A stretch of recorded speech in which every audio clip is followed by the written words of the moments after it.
Welcome everybody to the 2-3 Zone. I'm Ethan Shutt. Let's talk hoops.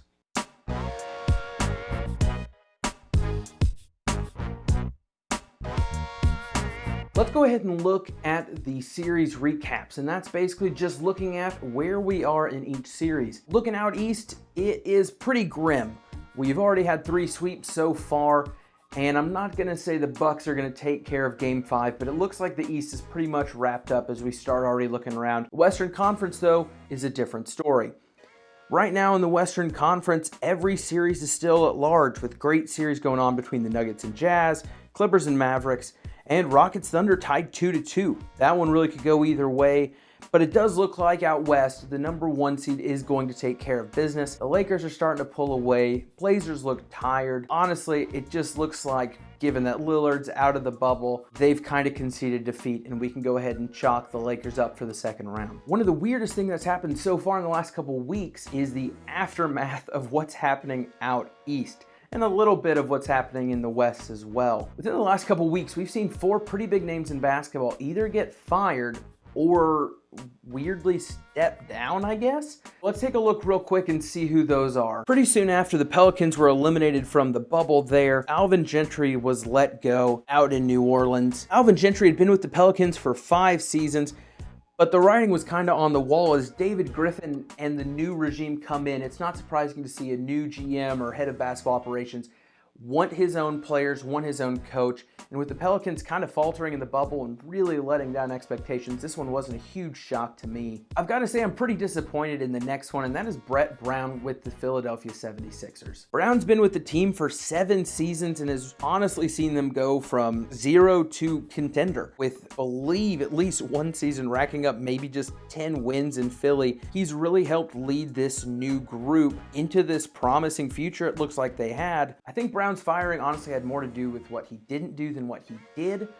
It seems to me like he's a great coach. He's well respected. I wouldn't be shocked if he got picked up soon. Maybe look to go to Phoenix as a head assistant for Monty Williams, who was a head assistant for him.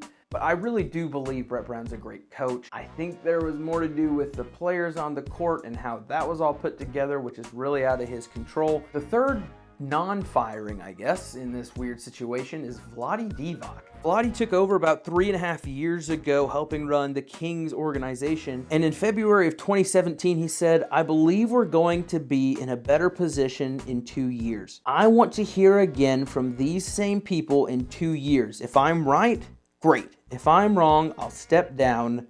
But if I go down, I'm going down my way." Well, you did it. You're going down your way. Congratulations, I guess? The last firing of the last few weeks is a strange one once again, but a little sadder in my opinion here, as Nate McMillan has been let go by the Pacers. They've already announced they're starting to target Mike D'Antoni, but let's focus more on McMillan here and what he did and didn't do.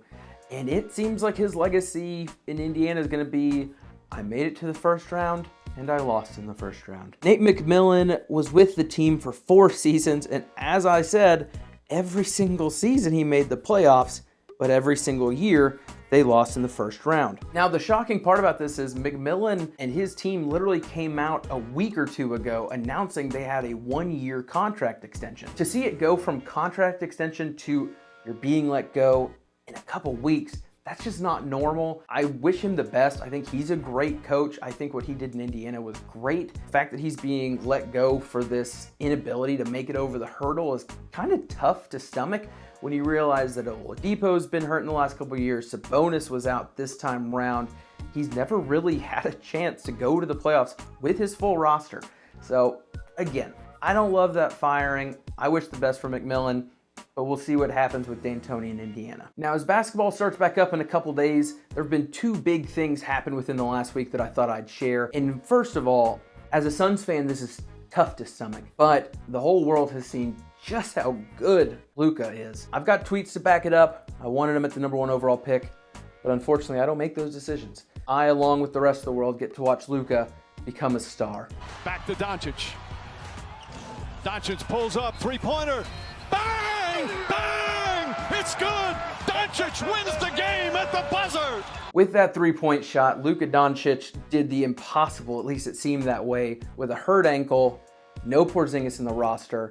He led them to overtime, hit an incredible buzzer beater to tie the series up. Now, since then, the Clippers have won one more game. Paul George is finally starting to turn it around, actually shooting pretty well, if I do say so myself. Over 50% from the field in that game, 50% from three, didn't miss a free throw. Playoff P might be back. I don't buy it quite yet. There was one very important thing that happened though in that video clip. It wasn't Luka hitting the shot. It wasn't the Mavericks winning the game. It was Mike Breen's double bang. Before we get too weird out there with the idea of a double bang, what I'm talking about is Mike Breen and his stapled, oh, I don't even want to try it myself, bang, after every three-point shot. Now, there's only been a few instances where Mike Breen is so moved by the basketball spirit that he utters a double bang. Steph Curry, a few years back, earned himself a double bang. I'm gonna ignore the second double bang because it wasn't that interesting, no offense, Eric Gordon, but the double bang is back. Roger Sherman, one of my favorite writers at The Ringer, said this about the double bang. The first bang is an acknowledgement that a shot has gone in, as so many shots have before. But the second bang pretends something greater. It is the future of basketball. Suddenly interjecting itself onto your screen, it is an echo that will ring through the ages. Bang! Bang! Now with the banging out of the way, the other thing I'd like to talk about as we kind of look ahead is looking at the incredible battle that's happening out west between Donovan Mitchell and Jamal Murray. Like I said, the East is pretty much wrapped up. The West still has some stuff up in the air, but the Jazz Nuggets is the one that I just can't stop watching. Watching Donovan Mitchell and Jamal Murray, two guys drafted within the last 3-4 years, just battle it out as the leaders of their team. My goodness, it's been fun to watch. Look at the stats for Mitchell and Murray so far through 5 games. Donovan Mitchell's averaging 37.6 points a game, adding with that almost 6 assists, 4 rebounds. And this is the part I really want to highlight with both players, is just the efficiency of which they're scoring the ball. Mitchell shooting 55 from the field and 51 from 3. And not to be outdone, Jamal Murray, 30.8 points of his own, almost 7 assists, 6.5 boards. And again, the efficiency, 56% from the field, 52 from 3. What these two young guys are doing is absurd, and it makes me sick knowing that they are younger than me. And that's what they're doing. And that's what I'm doing. But hey, back to basketball, of course. It looks like the East is, as I said, pretty well wrapped up, so we'll keep our eyes out west as the first round concludes. I just want to end by saying whether the NBA starts back up tomorrow, the next day, next week, I appreciate what the NBA players are doing. I appreciate what the WNBA players are doing. And I hope it brings light to, again, some very important issues that hopefully we can improve on as a country. And with that, this has been another episode of the 2-3 Zone. I'm Ethan Shutt. See you next time.